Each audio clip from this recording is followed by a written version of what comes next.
ఓం నమః శివాయ. ఓం నమో నారాయణాయ. ఓం శ్రీ నరదృష్టి నివారణ కాళభైరవాయ నమో నమః. ఓం కుజ అరిష్టేతు సంప్రాప్తే కుజ పూజాంచ కారయేత్. కుజ ధ్యానం ప్రవక్ష్యామి రుణ రోగ శత్రుపీడోప ఉపశాంతయే. హరి ఓం. మా ఛానల్కి స్వాగతం. చూస్తున్న వీక్షకులకు ప్రేక్షకులకు ప్రియ కాళభైరవ భగవద్బంధులకి స్వాగతం పలుకుతూ మమ్మల్ని ఎంతగానో ఆదరిస్తూ ఉండబడినటువంటి ప్రియ సోదరీమణులకు అందరికీ కూడా సనాతన సంరక్షకులకు ధర్మ వీక్షకులకు ప్రేక్షకులకు అందరి పేరును కుజ భగవానుడి యొక్క ఆశీస్సులను కోరుకుందాం. కుజుడు రోగకారకుడు, రుణకారకుడు, శత్రుకారకుడు. ఎవరి యొక్క జాతకంలోనైనా లగ్నంలోనైనా 1లో 2లో 4లో 7లో 8లో 12లో కుజుడు సంచారం చేసినట్లయితే కుజదోష ప్రభావం ఉంటుంది.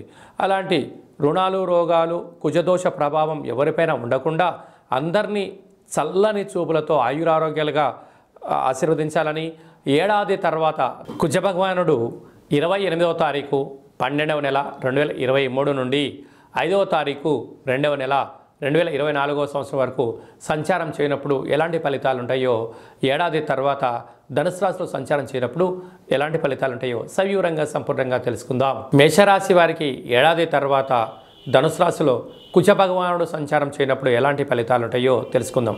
భాగ్యస్థానం అనగా భార్యాభర్తలు, పార్ట్నర్షిప్ వ్యవహారాలు, వృత్తులు, ఉద్యోగ వ్యాపార కార్యక్రమాల్లో కనుక మీకేదైనా తెలిస్తేనే మీరు మాట్లాడే ప్రయత్నం చేయండి.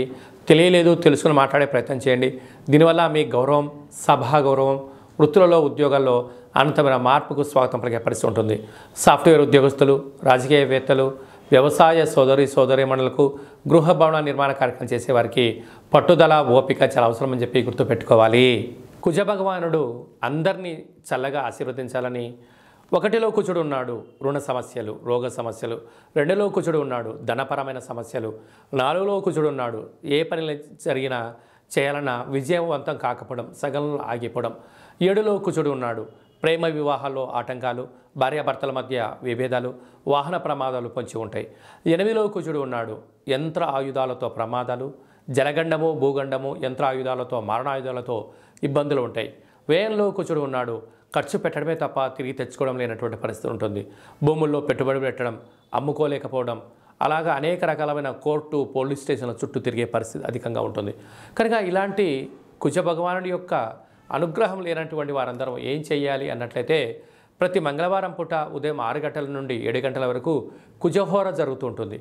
అలాంటి కాల సమయంలో మౌనంగా ఉండడం, వీలైనంత వరకు కుజ ధ్యానం చేసుకోవడం యోగదాయకం.